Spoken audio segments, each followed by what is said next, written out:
Today's topic is soft palate. Before we start the topic, the palate,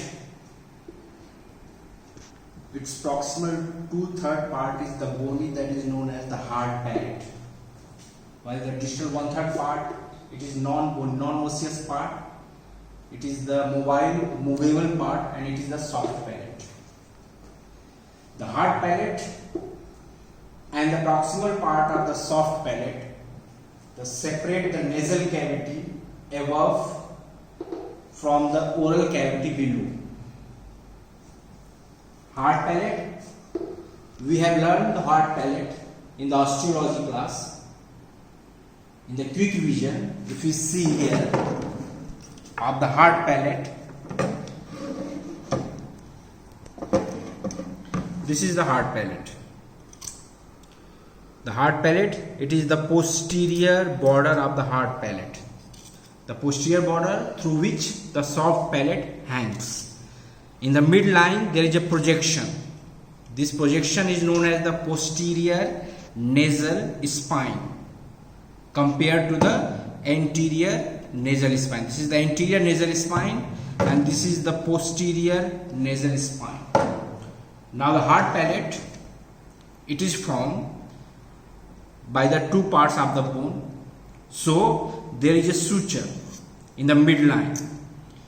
The proximal part, it is formed by the palatine process of the maxilla. Between this, it is the intermaxillary suture.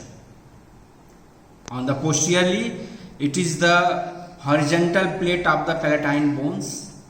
In between this is the interpalatine sutures. Now, these sutures that starts from this greater palatine foramen, it represents the junction of the fusion of the part of the maxilla and the part of the palatine bone. It is the palatomaxillary sutures. Now on the inferior, this is the inferior surface of the hard palate. If you see slightly proximal to this posterior border, there is a ridge, rough surface. This is known as the posterior palatine crest. This is known as the palatine crest. This is the posterior border and this is the palatine crest. Now if you remember the foramen, this is the incisive foramen. Incisive foramen. On this side, this is the greater palatine foramen that is present on the both sides. Behind it, there are 2 to 3 numbers. These are the lesser palatine foramen. This is the lesser palatine foramen. And the soft palate, it is situated behind the hard palate. If you see, this is the nasal cavity. In front, behind the nasal cavity, this is the region of the nasopharynx. And this is the oral cavity. Behind this is the oropharynx. So,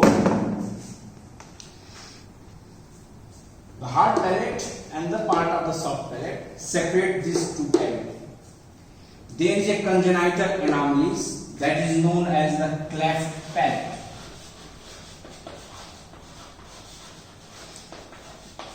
Cleft palate. It may be complete or partial, in which the palate of the both sides failed to fuse in the midline, as a result of which these two cavities, nasal cavity communicates with the oral cavity. So it is the significance, importance of this hard palate as well as the soft palate. Now the soft palate. The soft palate, for the introduction, it is a movable fibromuscular flap or curtain. Acts like a curtain that separate the nasopharynx from the oropharynx and partially separate the nasal cavity from the oral cavity. It hangs from the posterior margin or posterior border of the hard palate. This is the posterior border. From the posterior border, this soft palate hangs and it extends downwards and the backwards, downwards and the backwards, and that separates the nasopharynx from the oropharynx. And this soft palate forms the anterior boundary of this opening. If you remember this opening, it is the nasopharyngeal isthmus through which this nasopharynx communicates with the oropharynx. Now, the anterior part, the proximal part of this soft palate is fibrous, aponeurotic. So, it is fixed, less mobile, while the posterior part of this soft palate is muscular. So, it is comparatively more mobile than the anterior part. This soft palate lined by the mucous membrane.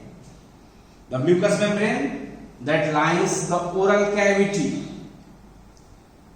which also lines the anterior surface and most of the posterior surface of the soft palate, while the upper part of the posterior surface that is close to the nasal cavity is lined by the epithelium that lines the nasal cavity, that is the pseudostratified ciliated columnar epithelium, while the rest major part, it is the epithelium of the oral mucosa, that is the non-keratinized stratified squamous epithelium.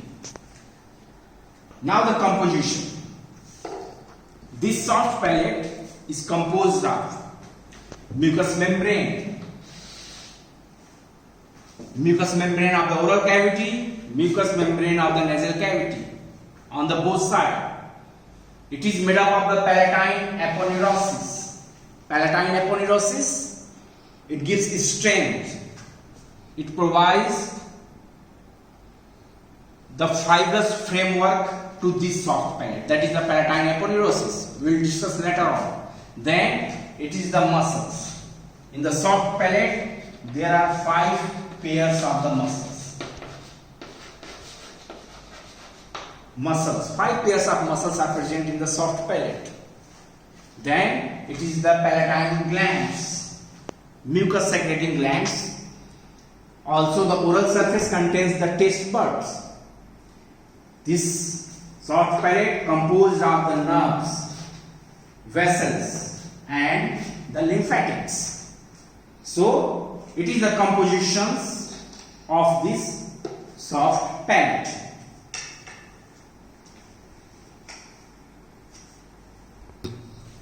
Now the external feature of the soft palate.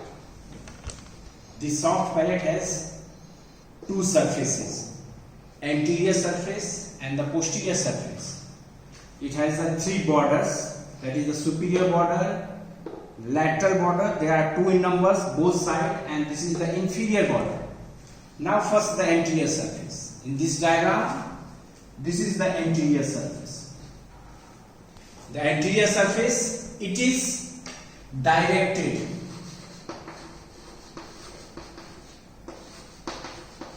It is directed downwards and forwards.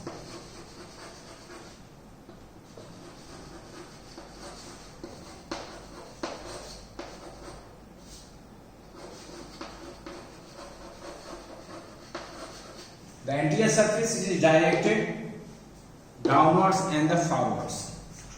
This anterior surface also known as the oral surface because it is directed towards the oral cavity. This is the oral surface. This anterior surface in the midline, it presents the median raphe.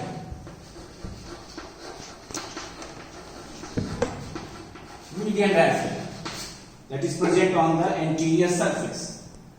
When the soft palate is stressed or pulled up, then this anterior surface becomes the inferior surface. When the soft palate is stressed, it is directed above. So this anterior surface becomes the inferior surface. So the anterior surface, it is directed downwards and the forwards. There is a median raphe in the midline, and when the soft palate is stretched, it becomes the inferior surface. Some taste buds and the palatine glands are present in the mucosa of this surface, that is the oral surface. Now the posterior surface. This is the posterior, directed backwards, this is the posterior surface. This posterior surface is also known as the pharyngeal surface. Pharyngeal surface, because it is directed towards the pharynx. This posterior surface is convex, while the anterior surface, it is the concave. The posterior surface is convex and it is directed upwards and backwards.